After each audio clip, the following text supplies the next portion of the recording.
Okay. Well, I want to welcome everybody to our July CapMac users group meeting, uh, virtually at least. It's good to hear and see on the little miniature screen, everybody, again. So what do we got going on? And again, I'm starting right about on time rather than let things run because I have to drop off about 5:15, 5:20. But Robert and Andy will continue on with the program. First of all, let me ask, do we have any visitors with us this evening other than Stephen Hackett, our speaker? Okay. Well, let me proceed then. Our membership's about the same as it has been. We're at 67 members with 5 on special circumstances. And just so a reminder, when you'll hear this again, our dues year will expire at the end of August. So all of us should be renewing our dues sometime between now and the end of August. There will be an announcement that goes out in email for that, but just wanted to put that in your mind now. Thank you, Tom, for suggesting that earlier. A quick note to any of you who are interested, you can follow CapMac several different ways. Our website, our Twitter account, 2 different ways on Facebook, and we have a Slack group that you can ask questions and just share your comments on. We've been doing a few things on that lately, some commentary about the new products. Oh. And say again? Okay. Just a quick program note here. We've got a quick presentation by Humberto Perez about using Keynote to do graphic design. And as soon as I finish talking, we'll get Humberto to do his bit once he's here. And then we're going to be very fortunate to have our main program tonight by Stephen Hackett. Stephen, if any of you follow the Mac Powers Users podcast, will be familiar with him because he's the co-host of that podcast. And constantly comes up with very new and interesting and useful commentary about the Mac and iPad. So he will be our keynote speaker here in a few minutes. A quick look at our CapMac board. We haven't changed from last month, so I'm using the same photo. I'm glad everyone, I think, of the board is on the call now. I didn't know if Jim had gotten on yet, but I think everyone is going to be here. Quick look back for our June meeting. We had another meeting in June, on June 9th. Again, we recorded it as we are doing with this meeting tonight. Our meeting that night was one where the membership shared various tips, tricks, and apps that they thought would be useful to the rest of the membership. If you were not able to attend in person, or you just want to go back and see if there was anything you missed, that video is available through our website. And I gave the URL here. So before I go any further, does anyone have anything to share that we need to insert at this point? I don't see Humberto on the call yet. Oh, okay. Well, John, Is it Nancy? Yeah, just a moment to say there'll be 4 door prizes tonight, and I'll send out the emails to you for those who get it. Sorry, I can't talk. There'll be gift cards to Amazon. There's 4 winners, and I'll be sure and let you know if you're one of the winners so you can make sure you get your card. Thank you, Nancy. You're taking good care of us during this situation where we can't see each other in person. Always my pleasure. And while I'm killing a little bit of time here waiting for Humberto, if you hadn't noticed it in the email that I sent out, our very popular Bob Levitas and others from Macworld did a virtual performance of the band, and there's a link to it in the email. How many of you had a chance to watch that? Oh, I did. Good. It was great seeing all those old having so much fun. It was fun. Well, I'm glad you enjoyed it. And if you haven't had an opportunity to see it and want to, again, in the email that I sent out a couple of days ago via MailChimp includes a link to that video on YouTube. they also did a little podcast video on the making of that, which is pretty interesting. Ah.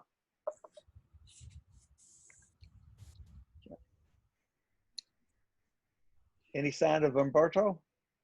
Not so far. May have to save him for the end. We may have to, because I don't really want to delay things any more than we have to. Anything else that needs to be shared? I think Bill should share his news. Bill, you want to do that? Yeah, I'll jump in there. This is the last meeting I'll be attending from Austin, Texas. Oh. I'll be joining Nathan and his group in San Antonio as of Friday. And I just want to add that moving is not fun. I've only done it once, and that was about 40 years ago. I'm glad. I'm not looking forward to doing it again. Only 105 degrees outside. Oh, yeah. Yeah. You picked a good toasty time to move, Bill. But I hope you two enjoy the new home. Well, that is good, considering it was about time for us to start the main program. John, one more piece first, please. Yes. The new iOS is coming out soon, and there are some really Major changes. new features that are very exciting. And we're going to be doing some presentations on those. There's at least 4. And if people would like to take just one of those topics and prepare a real short presentation on it, reach out to me, please, and let me know. Otherwise, I'll be hounding you because we need to share how to do these things because they're really cool. Thank you for bringing that up, Nancy. Koki. Oh, sorry, Nancy, this is Koki. I would like to volunteer. It's just that I had a whole bunch of things going on, but I got caught up on things, so I'm very happy about that. So I can volunteer now. Okay, great. Well, we have to wait for the new iOS to come out so that we have access to it. So thank you, Kobe. Okay. Okay. And thank you, Nancy, for bringing that up so that you can coordinate that for whenever we have the opportunity to all get iOS 14 and learn all its new features. So at this point, let me introduce again Stephen Hackett. Stephen Hackett is the co-founder of, he is one of the founders of, and now I've lost my track here, with the network, the podcast network. Yeah.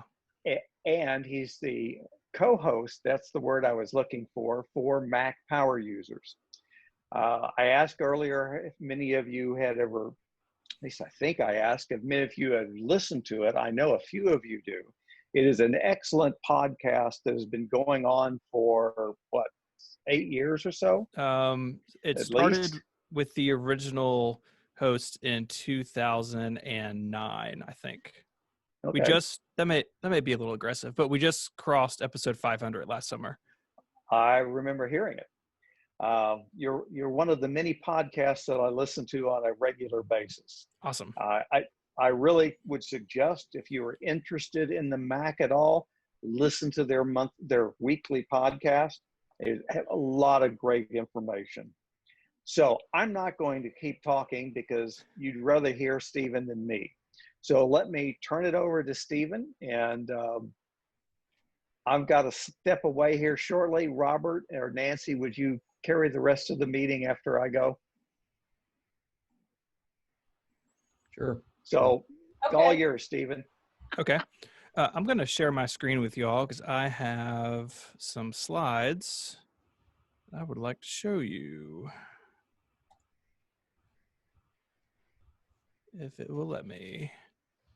You should have permission, so. Yeah, here we go. Okay. Mac OS, it'll get you every time.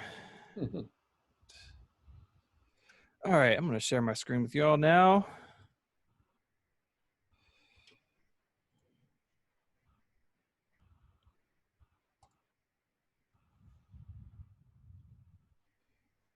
Okay, y'all should be able to see my slides now, I think. Yep. Awesome. Okay. Well, I appreciate y'all having me. I really love getting to talk to user groups and people who are enthusiastic about Apple in general, but specifically the Mac. The Mac is my first technology love, and I'll talk a little bit about that as we go.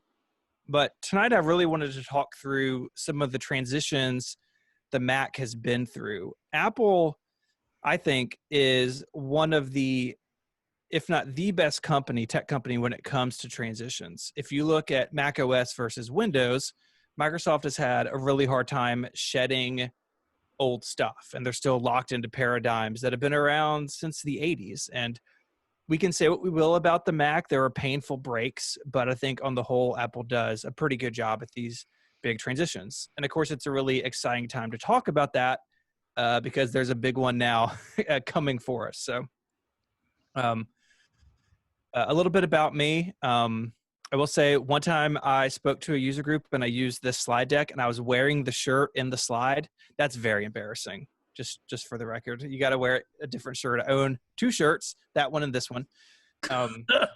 So it's they're all podcast shirts.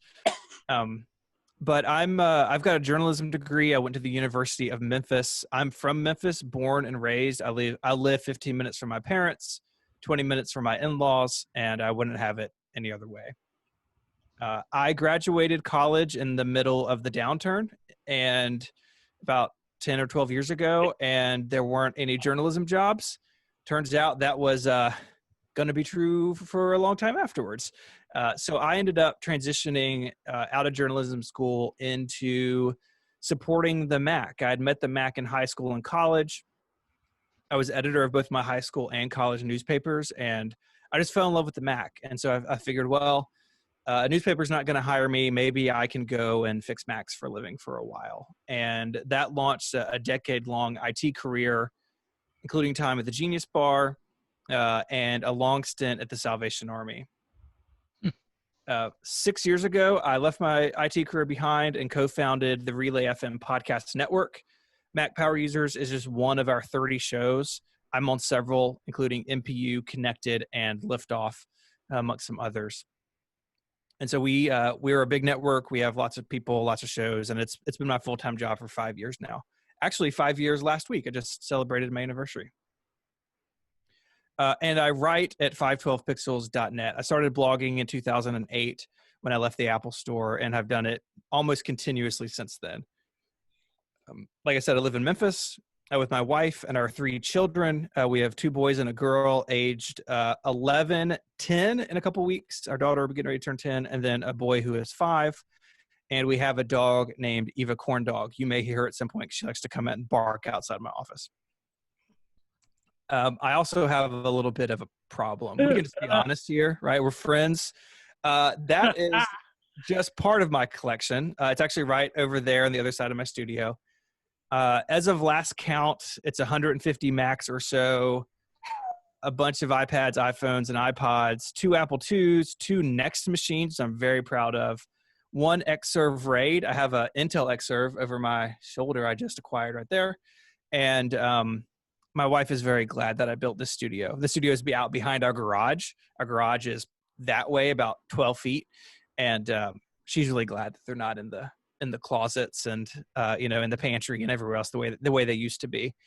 The downside is there's this philosophy when it comes to work, especially development work, that work will expand to fill the time allowed. The same thing is true with collecting computers. Your collection will grow to fill the shelving you have, and as you can see, my shelves are full. I just love Macs. What can I say? So transitions. I want to look at these transitions, but through the lens of the Mac. I want to look at 4 big eras in the Mac's lifetime. The move to mobile computing, the switch to PowerPC, the return of Steve Jobs, and the switch to Intel. And if you have me back in 5 or 10 years, we can talk about the switch to ARM. But now that's still a few months off. Like I said, I want to look at this through the lens of the Mac. So for each of these eras, I want to touch on some example machines that define the era or the change in my mind. And then we'll talk about Apple Silicon at the end, and I'm happy to stick around and answer questions or hang out. So you're just keeping me, it's my night doing dishes, so you're just keeping me from that. So the move to mobile. The personal computer revolution in the late 70s and 80s, it was a real transition in the sense of it took computers out of the sacred and brought them into the secular. So you didn't have to have, let's just be honest, a white guy in a lab coat between you and your computer. You didn't have to deal with punch cards and shared time, shared resources. The personal computer revolution brought all of that down to us mere mortals. And Apple was right there in the mix with so many different companies. I love this era of computing because you had so many companies that didn't make it, and they all failed for different reasons, and they're all super interesting stories. But by the time the Apple II came around, people were making that transition. Computers were showing up in the office and in the classroom. Apple famously had a really good education program with the Apple II. That's where I first used a computer, was an Apple II in my elementary classroom. And yes, even the home, it would even make it home and be on the desks of people like you and me.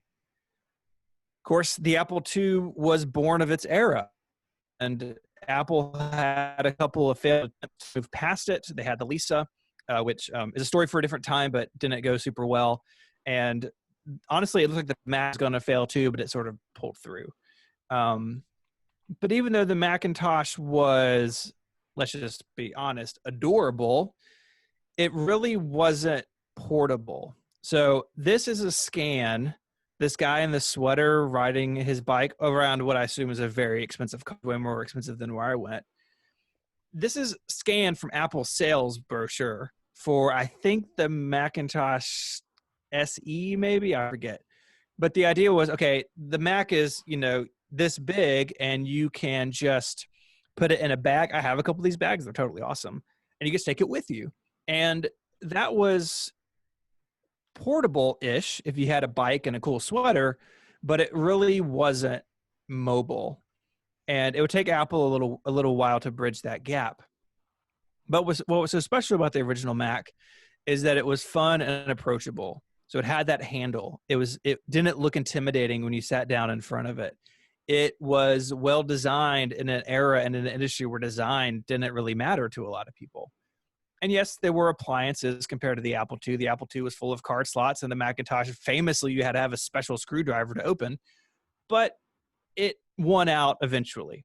And eventually Apple realized that people wanted to take this platform with them, that the Macintosh didn't have to be stuck on your desk at home or at work or in between. Again, if you had a cool sweater like this guy.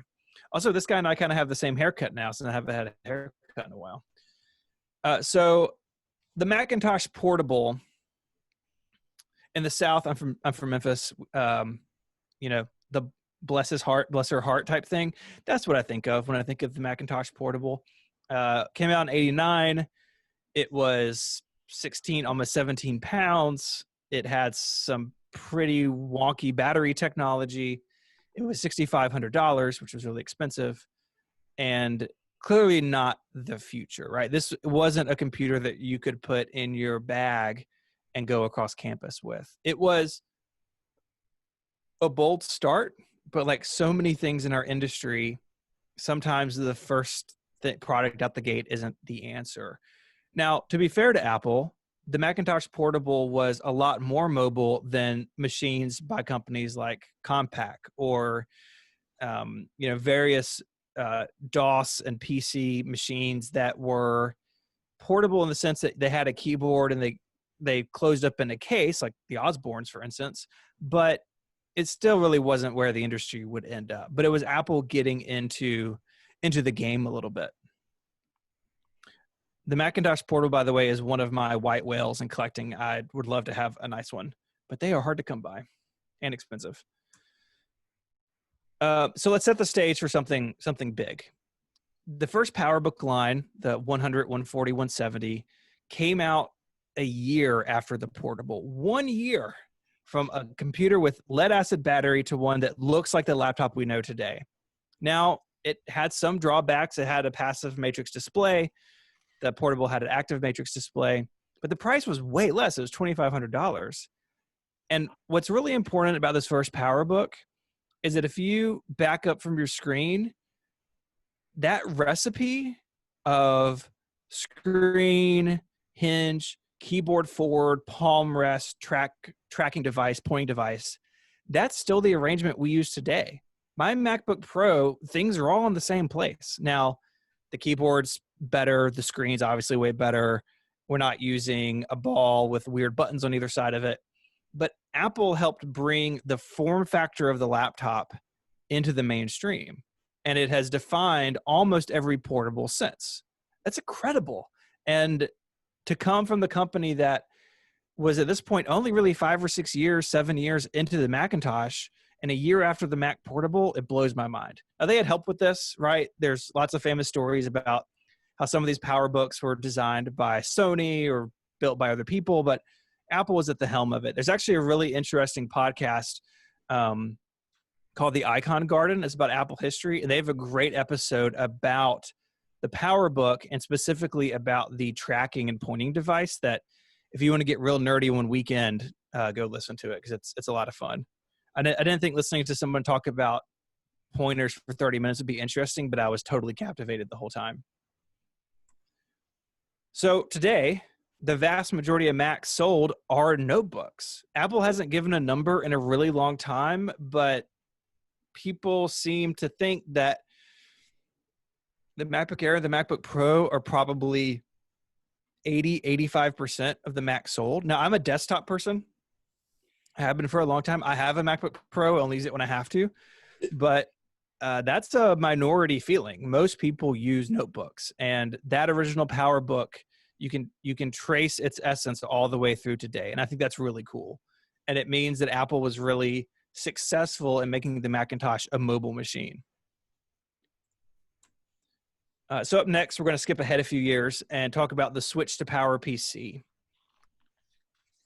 The late 90s, or by the 90s, excuse me, Apple's using the 68K line of chips from Motorola, and they were having a lot of issues with them. Again, like I'm skimming over the surface of a deep lake of history, but it wasn't, Apple wasn't able to do what they wanted to do. And the 68K line was just really hitting a wall in terms of performance.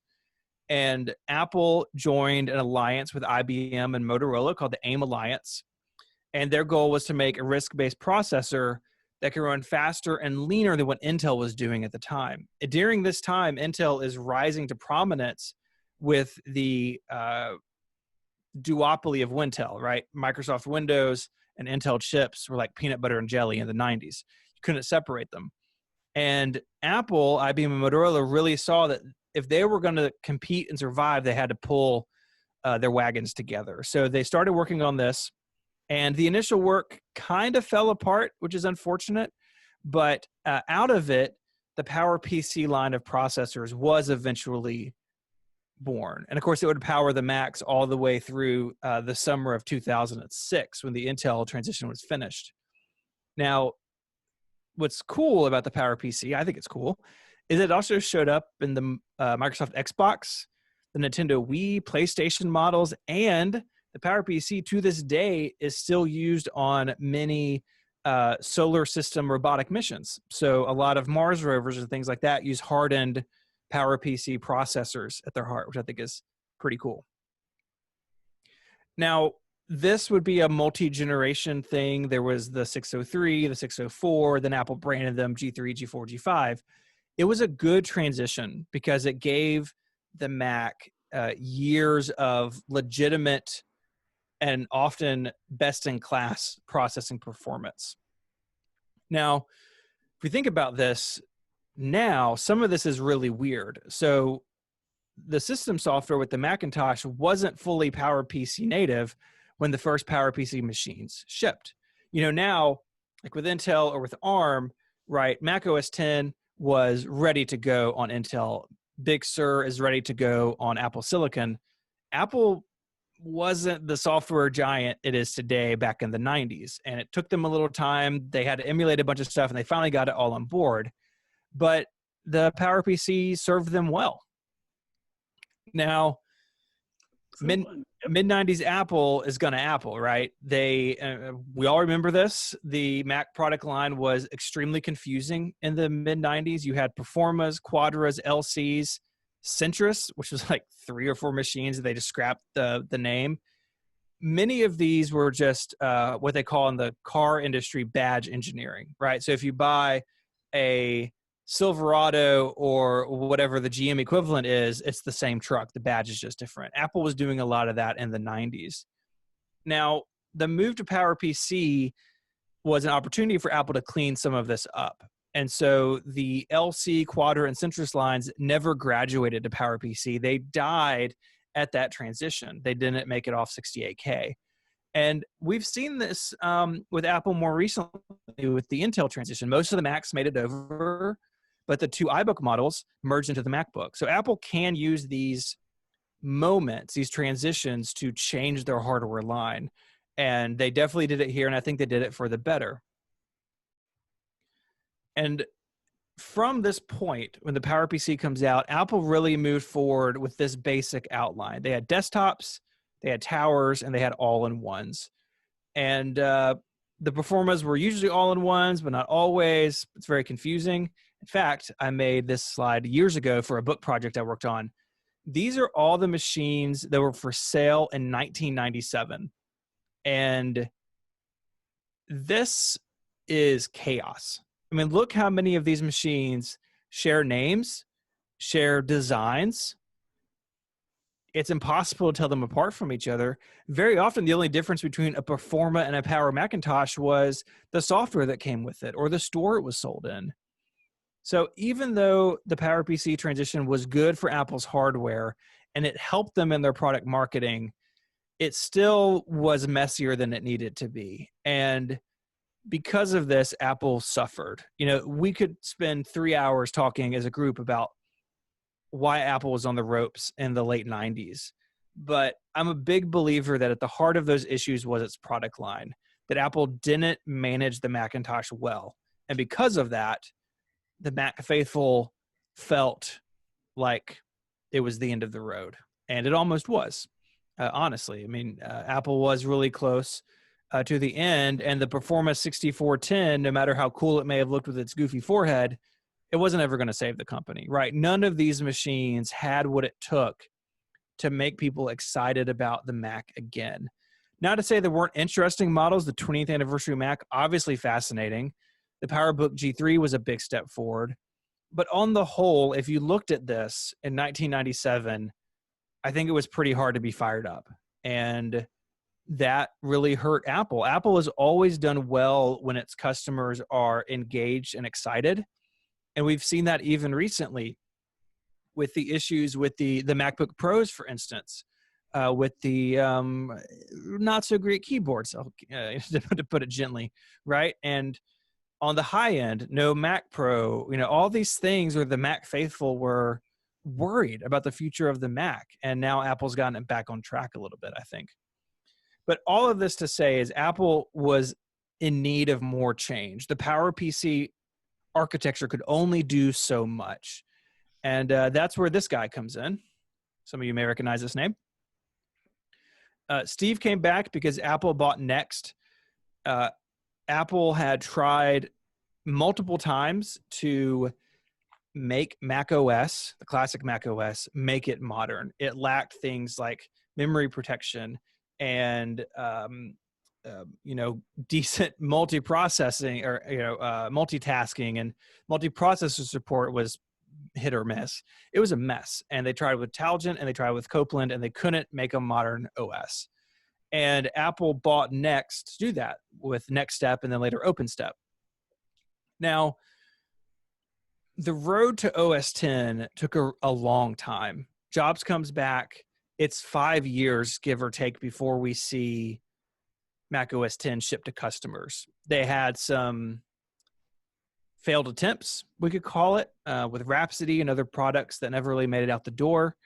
And that took time. And more importantly, it took money because you had to hire software engineers. You had to integrate all the Next people. Products like that are expensive. And Apple has always been a company, maybe until recently, that paid the bills with hardware. And so Steve Jobs comes back and Apple says, we're going to do this OS transition. It's going to take some time. In the meantime, we need to get our hardware in order, because if people stop buying Macs, it doesn't matter if we have a new OS for them, because there's not going to be any computers to ship it on. And again, Apple was shipping this wide range of computers. Jobs, it's brilliant. He canceled basically all of them and went into this grid of 4 of desktop, portable, consumer, professional. And really until 2001 or so, they went around that grid of 4 over and over, updating Power Mac, iMac, PowerBook, iBook. That was their dance for a long time. And this is my favorite era of Mac hardware. Part of it is this is the era I grew up in, but part of it is too that I just loved Apple making big, bold decisions. So I want to talk about 3 of my favorite machines in this era and build the case of why these machines in particular were so important to Apple's continued success while it was waiting for OS 10 to get off the ground. So in May 1998, Apple introduced the first all-new, all-in-one machine since Jobs had returned, the iMac G3. And under the skin, the iMac G3 wasn't that big of a deal. It was hardware that we had seen in other Macs. It ran Mac OS 8 and later Mac OS 9. But there were a few key things that really made it count. One, it revived the friendly nature of compact Macs, but in a bunch of colors. And 2, it ushered in USB and then later FireWire to the Mac community, putting the Mac on a trajectory for being a creative tool. For years, you couldn't watch an Apple keynote without them talking about iMovie and doing some demo of Steve Jobs cutting together family footage, right? That was a huge deal. And the other huge deal was getting the Mac on the internet. Mac OS 8 and 9, 8 in particular, wasn't really built with the internet in mind. The core OS really struggled in some basic technology to get these things online. They got those fixed. They got them in order. In fact, the I in iMac, amongst other things, stood for internet. And it brought the Mac into the modern era, even though the heart of the Mac, the software, was at this point ancient. It's a great magic trick because people knew that OS 10 was coming, but they were willing to still spend money on an iMac. And if you weren't, every 9 months they were going to update it, so you could get on the carousel at any point. Now, I do feel like I need to tell the story of this picture, because that's me sitting with all 13 colors of the iMac G3. There's 13 finishes. Technically, there's 18 finishes because the 5 flavors had 2 different variants, but that's a footnote. Several years ago, I decided it would be fun, I guess, to round up all 13 colors. And I did some video work, and I took really high quality, like press photography of them. And at the time, I was renting an office space with my brother. It's great big office space in this building. And then we moved into this house, and I built this studio at home. And I didn't have room for the 13 iMacs. And I wanted them to go to a good home. They had come from all over the country. One of them I drove a couple hours to pick up. A lot of others, listeners of my podcast, shipped me. I bought a few online. I gave my UPS guy a very generous Christmas present because he broke his back bringing these things into my house for 6 months. But I was debating what to do with them, and to make a really long story short, they now live as a set at the Henry Ford Museum in Michigan. They have a really awesome technology curator and technology collection. And I was able to donate all 13 of them to them a couple of years ago. And I got to see them on display 2 summers ago. I went up there and spoke, and they had them on display. And I got to see the back room of all the technology collection.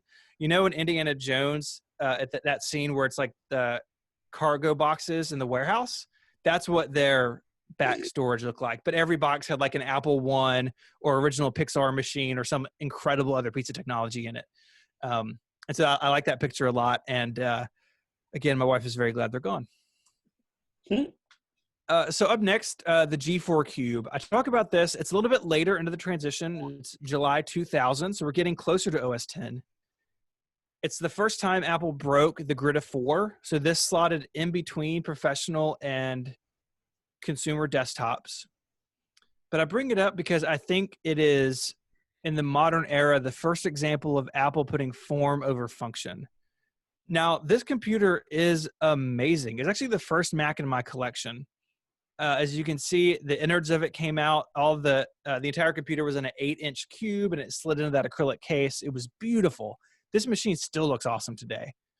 Apple used what it learned from the iMac and was able to bring a Power Mac G4 down in size to 25% of the volume of a Power Mac tower. But it had some issues, some overheating issues, some issues with the molding and some of the construction. And it was really Apple pushing design over functionality. This machine had no fan. It had the optical drive rising out of the top, which is just ridiculous. And it was really expensive. And it was kind of a pain in the rear to use because all the ports were on the bottom. So you had to like plug stuff in underneath. You know, if you have an iMac at home, you know, all the ports are on the back under the right-hand side. The Cube is 100 times worse than that. It was really Steve Jobs and like the design arm of Apple kind of getting out ahead of itself. And while I love this computer dearly, it is one that is critically flawed. And I think that's something we just have to be honest with ourselves about, is that not all Macs are good, right? Like I've got a 2013, the trash can Mac Pro over there in my collection. It's a garbage computer. It looks beautiful. It's actually about the same size as this. Maybe Apple just doesn't need to make small computers and desktops, but Apple's had some duds, and the Cube is one of them, unfortunately. And I think that's an important part of this era we're talking about, of even though there were so many great hits in the Mac line, not everything took off, and the Cube is one of those examples. Excuse me. And then lastly, the titanium PowerBook G4. This is my all-time favorite notebook. I've got several of them because they're very fragile and I don't want mine to die. It was the first time that a G4 had been put into a notebook. So again, using that PowerPC architecture. And it was a huge departure from the black plastic PowerBook G3 that came before it. That machine had these dual bays. You could put battery and optical drive and all these things in. The PowerBook G3 looks like if Batman's armor was a laptop. It's like black and kind of rugged looking and just not very attractive, I don't think. In fact, when Steve Jobs announced this, he said it combined power and sex. It's like not something you would imagine anyone saying in 2020, but Jobs said it in 2001 about this computer. And like the PowerBook we talked about a few minutes ago, if you back up and I take my glasses off, this looks like laptops today. It's got the trackpad, it's got the keyboard, it's made of metal, thin bezels. It is amazing to me how this design has held up over time. And again, it had some flaws. Most notably, sometimes your laptop would come apart at the hinges, so you'd have your display in one hand, your laptop on the desk. It's not good. It's a very expensive repair.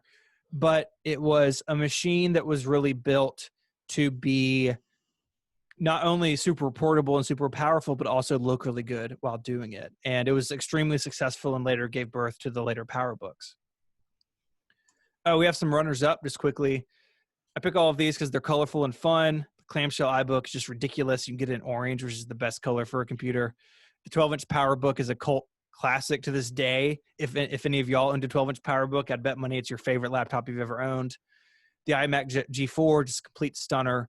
And then the Mac Mini, which was an incredible machine at a really low price when it first came out.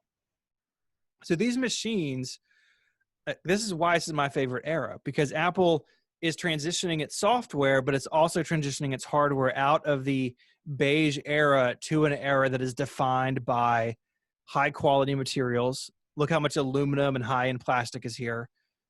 Design elements that are just unthinkable a few years before. The iMac G4 is a work of art. It has this floating screen on this chrome arm.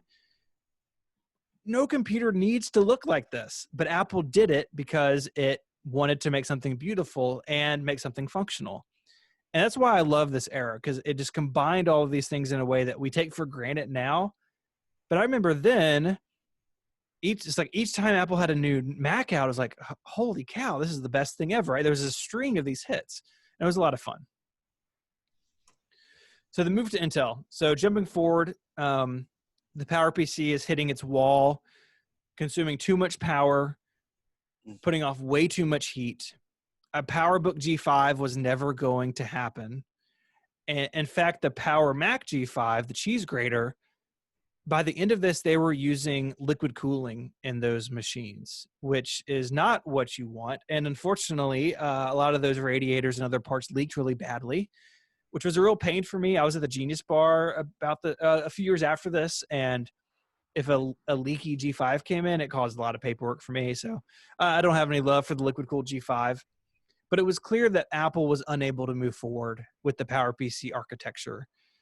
It wasn't going to run cool enough to build what they needed to build. And while the PowerPC did offer big speed improvements over Intel in the early days, those days were over. At this point, Apple was having the Mac wipe, the floor is getting wiped with the Mac by some Intel processors. And it was rumored for a long time, and then announced in the summer of 2005 at WWDC. And then just 5 or 6 months later at Macworld, the first Intel Macs were announced. The first was the Intel iMac. It looked just like the iMac G5, but was way faster. But the one I want to talk about is the MacBook Pro. This was a surprise. It was the one more thing in this keynote, and a lot of people didn't think that they were going to have a notebook ready so early. It brought 3 to 4 times the performance of the outgoing G4. The G5 to Intel was 1 to 2 times faster, 3 to 4 times faster on the G4. And it brought a lot of incredible things like the iSight camera and MagSafe. And it was a modern notebook through and through, powered by Intel processors. And I remember at the time, we all had a lot of conversations about, is the Mac going to feel like a Mac if it's got a x86 processor? What does that mean? Is it going to lose its personality? I would argue that it didn't. And I would argue that Apple had to do this to keep the Mac relevant. And they did it. And they, again, like the PowerPC transition, it has served them for a really long time. It continues to serve them to this day. And while they're on the verge of another transition, Intel Macs, for the most part, are still really good. And it is just fascinating to think how Apple is willing to make big changes when it comes to the Mac to keep the Mac moving forward. And the MacBook Pro was a huge example of that. On the consumer side, we had the MacBook. I have a picture of the black one because the black one is super cool. It replaced the 12 and 14-inch iBook and probably the 12-inch PowerBook a little bit. 13-inch screen. This machine was everywhere for years and years. At this point in the MacBook era, I'm well into my college career, on the timeline, and I had a PowerBook, but my brother got a black MacBook, and I remember being so jealous that he had an Intel machine that it was black. It's like, this is so cool. Like, come on, forget that I had a 15-inch, loaded PowerBook. The black MacBook was so cool, and they were just everywhere. And it was the first Mac that was really successful in a way that was pretty universal. You could see MacBooks at home. You could see them in offices. You could see them on campuses. It was a huge hit. Apple sold a bajillion of these MacBooks, and for good reason. They were good machines, and they were priced pretty well. And it was something that I think Apple was unable to do with the iBook and the PowerBook. Maybe because they were behind on performance, but something about the MacBook really clicked in 2006, 2007, and it was a huge success. And that a lot of that is due to the Intel transition. They could do all these things. They could run Windows. You could do whatever you needed to do on it. And then we have the Mac Pro, my favorite Mac of all time. The first Xeon Mac. This completed the Intel transition when the Power Mac G5 morphed into the Mac Pro. It reused the same case, but became a much more powerful machine and a way better option. You could have more RAM. You could have 2 optical bays, as you can see in my photo, 4 hard drives. It ran way quieter, much smaller power supply, and wasn't liquid cooled. This machine really shows the problem Apple had with the Power PC, because they could reuse the same case and build a way better computer. Also, it's a super cool looking tower. You know, the current Mac Pro, the new one, I've got one. It's what I'm speaking to you on. This machine looks better. It's so cool. And it really showed the strength that Apple now had running on Intel. These Xeon Mac Pros are so powerful, so fast, so flexible in ways that the G5 never could be. And I think the Mac Pro was sort of the cherry on top of all of that of, hey, we're here, we're on Intel, and it means a lot of good things. Of course, the future is near. We just learned a month ago, that Apple is moving over to Apple Silicon, which is the system on a chip we see in the iPhone and iPad and everything else. There's a lot to this. We could talk all night about this. There's a lot of questions. I'm just full of questions about this. But I think Mac users can expect faster Macs that run cooler, that have better battery life and improved security. I think those are going to be the 4 tenets Apple sells these machines on. And I'm really excited. Like, gang, like, I'm really pumped about what this is going to mean. It's going to mean some painful things. And no transition is without its casualties. But I think if we see what Apple has done, especially with the iPad and performance, hardware performance, putting that in the Mac, putting it in something like an iMac where you have fans and vents and everything else, it's going to be unreal. As fast as the iPad Pro is in this thin enclosure with no fan, put that in an iMac. Let's see what it can do. So I'm really excited. And we're going to know a lot more real soon, because Apple has said the first Apple Silicon Macs will be shipping by the end of this year. My guess is there'll be a notebook and a desktop like before, so maybe a Mac Mini and the MacBook Air. We'll see how that goes.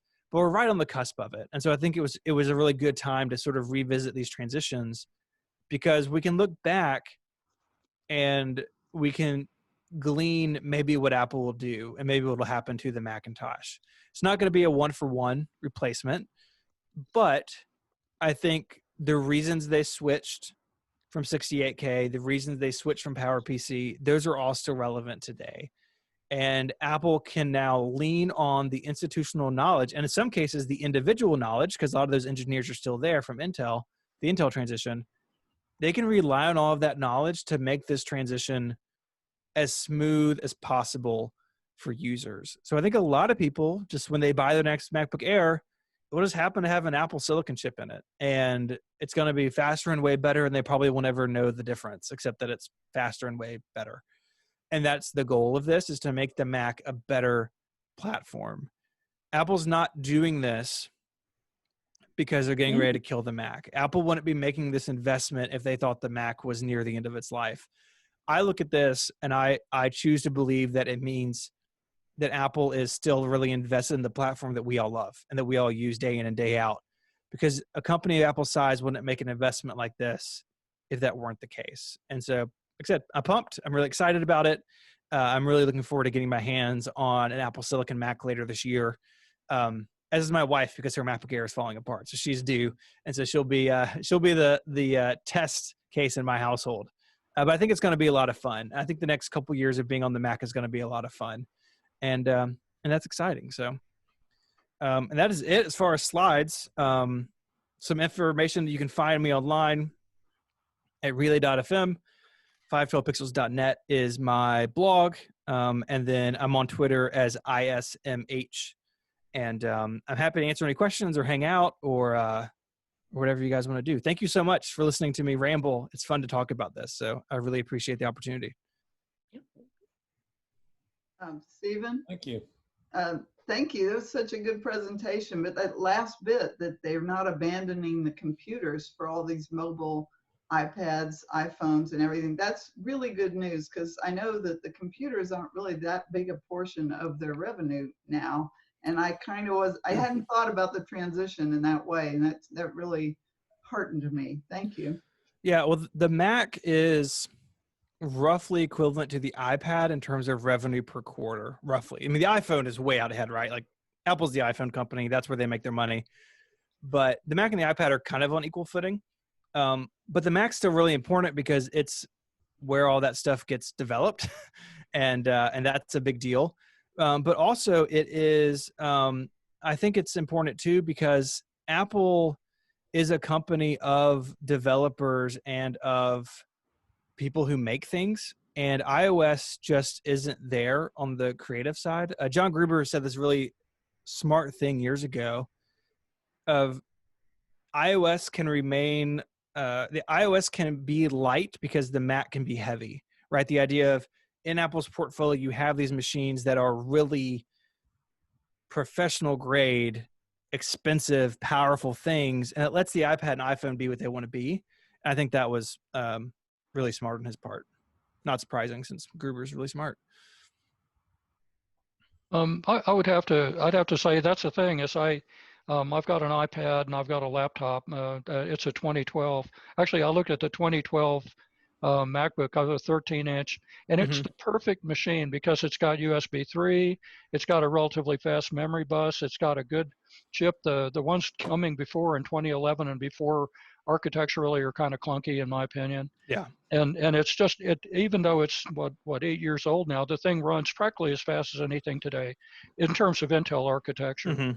But per your comment, yeah, that's true. I mean, basically, I look at it as sort of a hierarchy. You've got phones and iPads, and then laptops, and then desktops for heavy, sort of heavyweight stuff. In other words, Sure. I like the fact I tend to use Mac Minis, 2012s, of course. And the nice thing is you can just hang any kind of display on it you want. Yeah. That's a beauty of it. I look around on Craigslist and, oh, great, here's a 24-inch Ultra Sharp from Dell. You just put it on there and it works great. And when you decide you want something bigger or different, you just get it and plug it in, which is something you can't do with an iMac. No, it's glued in there, literally glued in there. Yeah. Yeah, I think it's interesting too. And one thing that Apple's really gotten good at is backwards compatibility for older Macs. And so you can run, even if you can't run the current version of Mac OS, they have security updates for N-2. So you have 2 years additional security patches. And by the time you're at the end of that, it's probably time for a new machine anyways. And so I think Apple's done a good job at protecting people's investments. Because look, the Macs are expensive, right? And you don't have to buy a Mac Pro to know that. And I'm encouraged that Apple seems to respect those customers' decisions there and is willing to support them as long as they can. I think that's great. Related to that, I volunteer up at the settlement home where we do all the computer intake for garage sale once a year.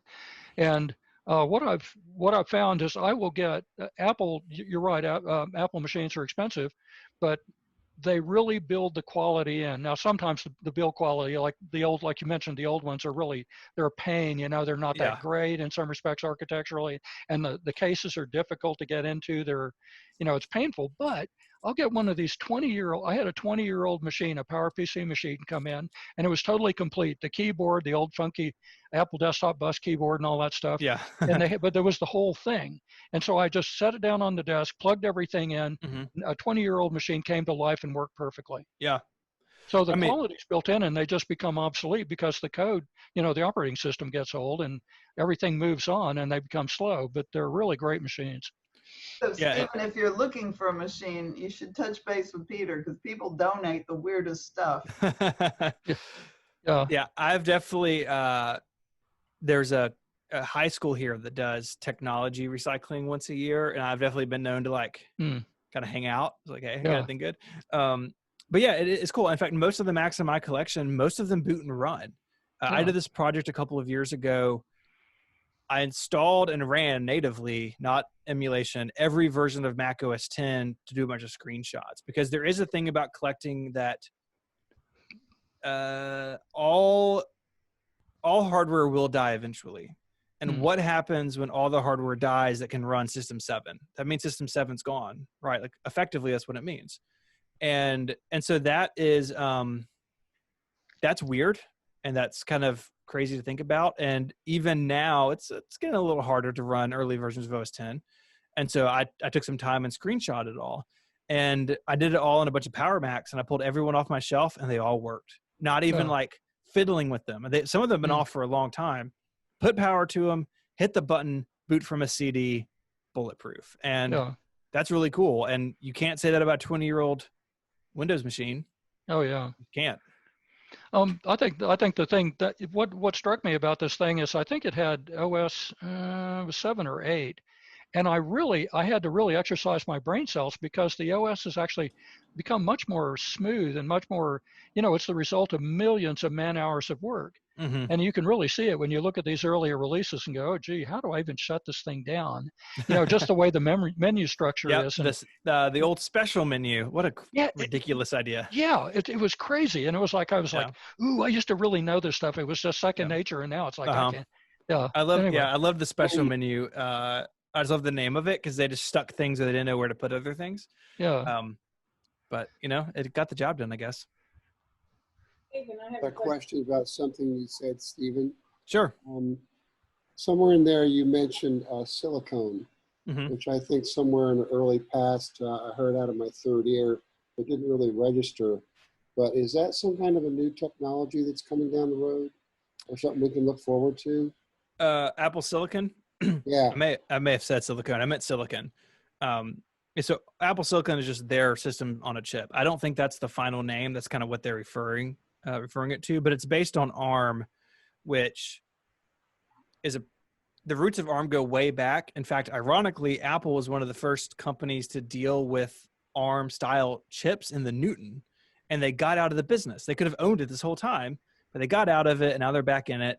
And so, I mean, from an architecture standpoint, it's a totally different instruction set, totally different processor than Intel. But the hardware is pretty much built the same way as an Intel processor. There's only so many ways you can make sand do math, I guess. But yeah, Apple Silicon is kind of what they're calling it. I think they're going to have a marketing name for it, like the Apple M7 or whatever, because Apple Silicon is just a mouthful. But we'll see. They also named a computer the MacBook Pro and the iPhone XS Max. They're not always great with the names, and so who knows? But it's something we can look forward to, right? Absolutely. I think these new machines, as they roll out starting at the end of this year, over the next couple of years, I think they're going to be fantastic. There's a developer transition kit that's out there now. So like my friend James Thompson, who writes pCalc, it's a calculator app, he's got one, and hearing about the speeds and what it can do, and it really seems like it's going to be an impressive deal. And so yeah, I'm looking forward to seeing what Apple can do when it's all in house, and they're not reliant on Intel, because there have definitely been times where Apple's been ready to release something and Intel hasn't been ready. Or they've wanted to do something and they have to work with Intel for 2 years to do it. And with it all in-house, Apple controls all of it. And so I'm excited to see what that means. Thank you. I have a question. I've heard that with the ARM system, that things like my laser printer are not going to be compatible. Is that correct? No. All of that has to do with software. So as long as there's nothing keeping from any of that working inherently with the transition, it's much more that the any maker of anything, printers, cameras, anything, just need to make sure their drivers are ready. And actually, for the transition to ARM, that should be very little work. And so I don't foresee any sort of widespread issue at all. But they have to be willing to do the work. And I've got some older stuff that it's perfectly fine, but it's more than 5 years old. an Epson printer that's a top of the line Epson printer. Yeah. And other things like that. They're not going to be writing drivers for me because there is no money for Epson or any of those companies to do it. Yeah. So we'll have to see how that goes. I mean, a big part of that started last year with the death of 32-bit software and 32-bit drivers. Right. And so we all who run the newest OSs, we've already experienced some of that. And I mean, I hate that. It's ridiculous that these companies just don't do what they should by their customers. But hopefully it's not real widespread. I know moving to Intel, it really wasn't that big of a deal. But we'll see. You know, one thing that works in our favor is the Mac is way more popular than it's ever been in terms of raw sales numbers. And so companies that 10 years ago may have had ho-hum Mac support, maybe they have more incentive to do it now, but you're right. I mean, it can be a real pain in the rear. I just want to say one other thing. Yes, ma'am. I'm glad you're optimistic that they're not totally dropping, that Mac is not totally dropping doing desktops, because I almost gave up hope.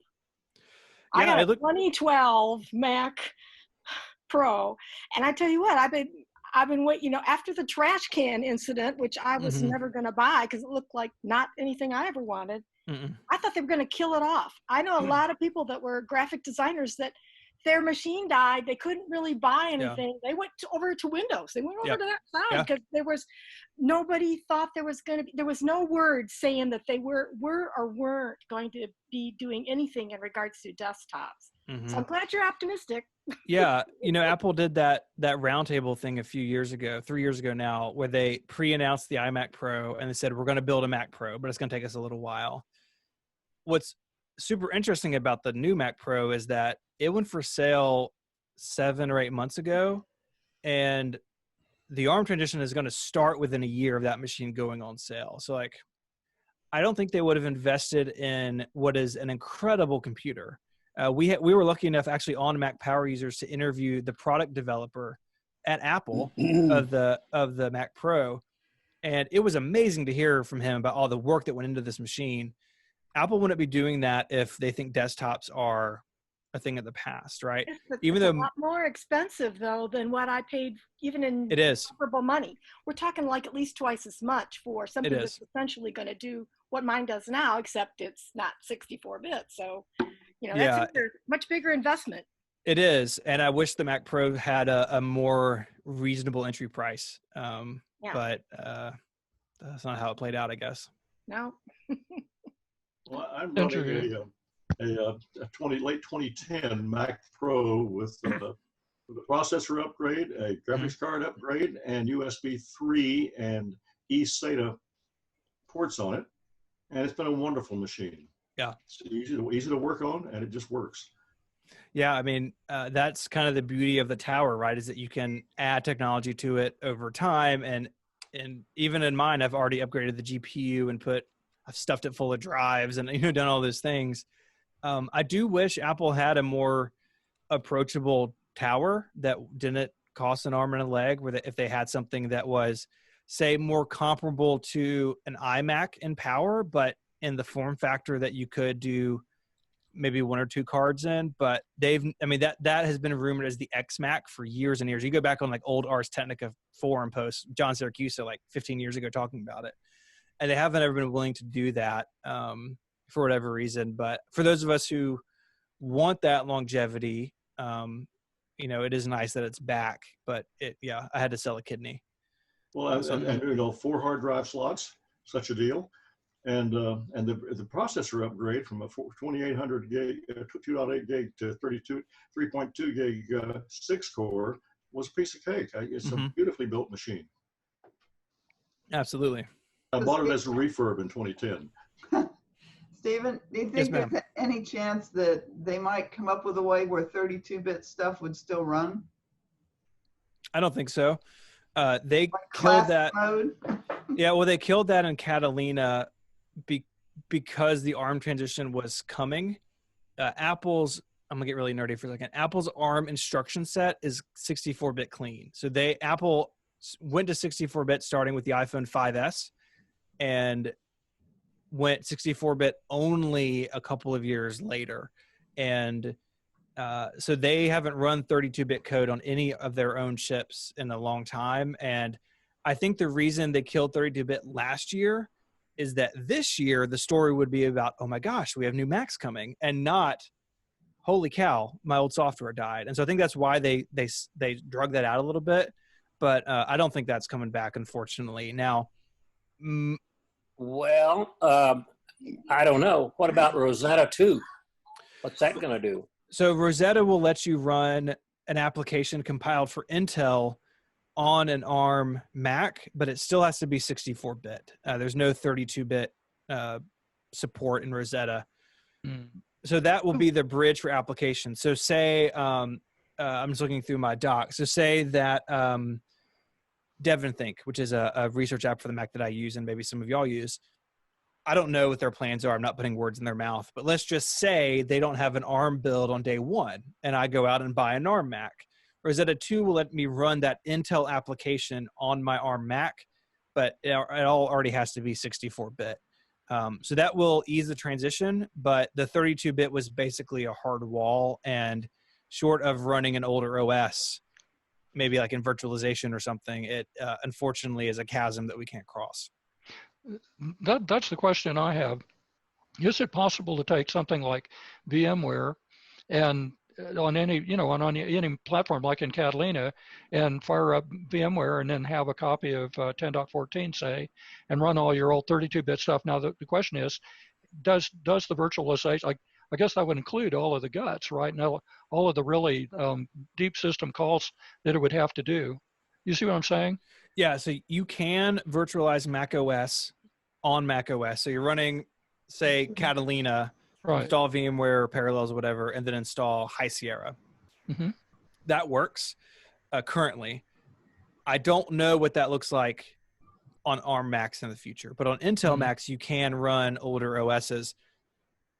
And I've had help people, do that. Excuse me, if they have a piece of software that they really need, but they need to upgrade for other reasons. And so you can do that. What that looks like in the future is sort of in the unknown category about what ARM Macs will be capable of.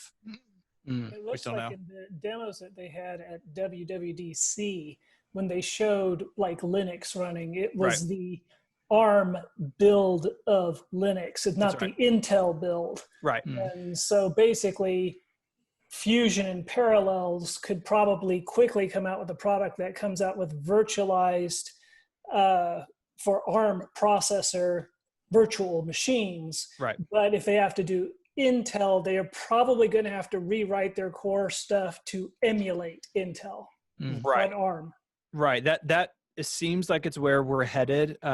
There's some deep differences in the processor architecture that makes running an Intel OS on Apple's ARM systems probably really difficult. They may be able to emulate it. We just don't know. This goes hand in hand with the question of, can I run Windows on an ARM Mac? At this point, the answer is no. There's not. So Microsoft has a version of Windows that runs on ARM, but it's not a product. They only basically use it for themselves and their OEMs. And there's some compatibility issues with the way some of the low-level stuff works. Now, Microsoft and Apple could get together and work on that. I choose to believe that they are, because some people do need to run Windows on their Mac. I know people who do it every day. And I hope that they get that worked out. Maybe it wasn't ready in time for DubDub, or maybe they want pressure on Microsoft where like everyone's like, holy cow, I got to run Windows on my Mac. So that is still a little bit unknown, but it will involve some sort of technology change on the part of VMware Fusion or Parallels. But Apple has said that Boot Camp won't be supported moving forward. So if you boot camp into Windows, that is not possible on this new type of Mac coming out later this year and into the future. Okay, I'm gonna step in here for John and say one more question. So because we're gonna, is Umberto here? No. Okay, then two more questions. Does anybody have any other questions for Stephen? It's been fascinating. Well, Stephen, on behalf of CapMac, we thank you very much for joining us. I hope you'll be able to present to us again sometime in the future, because your knowledge is you have a way of presenting this stuff that even non-nerds can understand, which is a great. Yeah, I'm looking forward to your podcast now. I've already subscribed. I'm sure several people have. So thank you so much for letting us know about it. And I'm going to do that icon one too, just to find out if I'm a true nerd. Yeah, Icon Garden is nerdy, like nerdy. Yeah, so Mac Power Users comes out every Sunday at 5 p.m. Central Time. It's so great to talk to people who understand where Central Time is. I schedule all my meetings Eastern Time because people can't subtract by 1. So 5 p.m. Central every Sunday, Mac Power Users goes up. This coming Sunday, David and I have been doing a series where we look at each of Apple's platforms and graded them and talk about pros and cons and their history. And so this Sunday, we're talking about the Apple Watch. But recent episodes, we just did an episode about Notes applications. We spent some time talking about WWDC.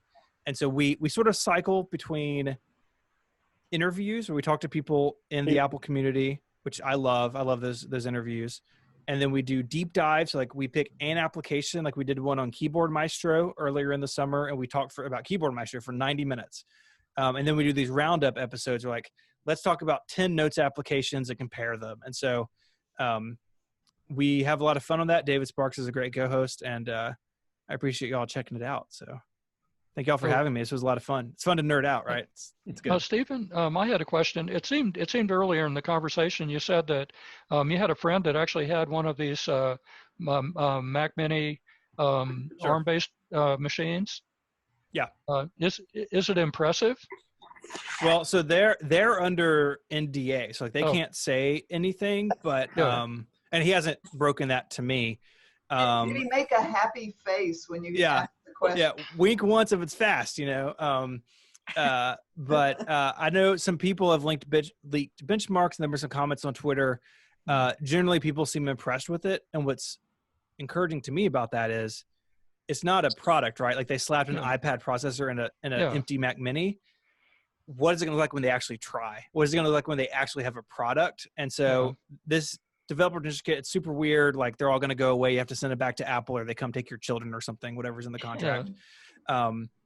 So I'm excited to see what does it look like when there's, you know, a processor that's not 2 years old in it. What does it look like when it's got all these things that we're used to in modern Macs? So I think it's going to be a fun time to see where the Mac is headed. And like I said, I think it's got a long road ahead of it.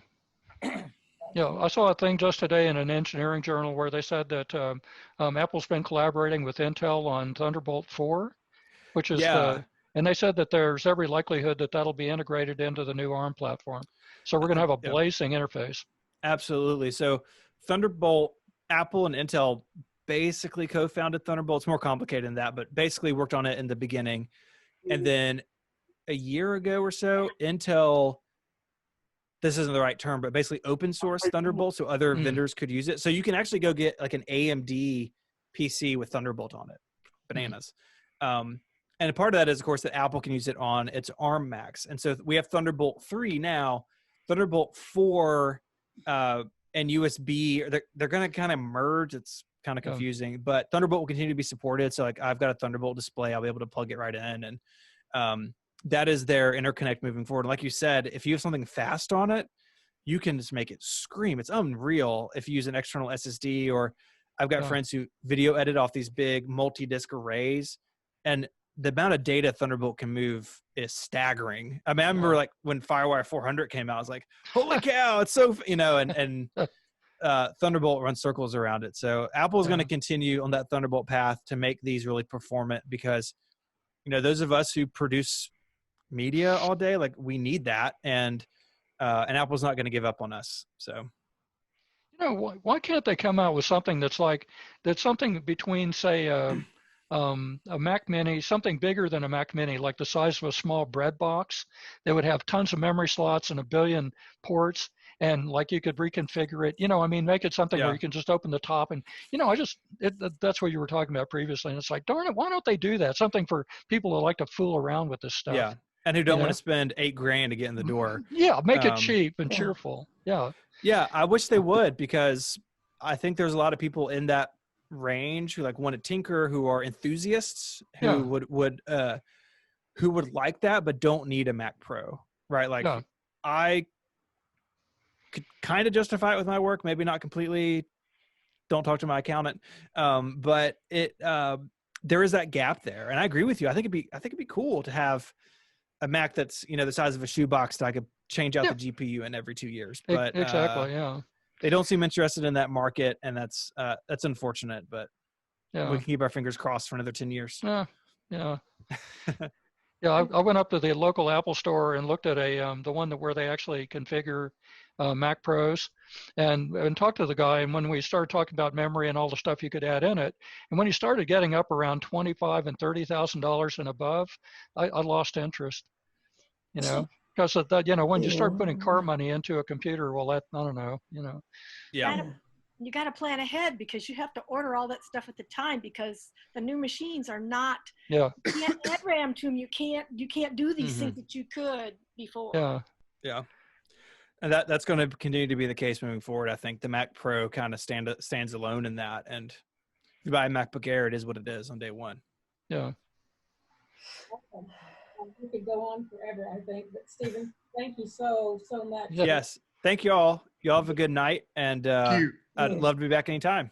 Yeah. Oh, great. Thank you. Yeah. Bye, Thanks.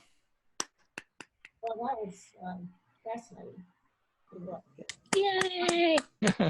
Be sure to give thanks back. Anybody else have anything they need to bring up? Are you going to have a drawing for one of these new machines? Yeah, I like it. new machines. Yeah. I've got the money right here in my back pocket. We have to have a fundraiser first. Yeah, it's $500, but then they come and get it later, so it's only a loan. Can I ask a question? Yes. Oh, Giddy, my MChem packs. Well, no, I'm just kidding. Who can tell me what security program to buy that would cover the Mac and the iPad and the iPhone, but it doesn't take up a whole lot of resources and slow down my iMac?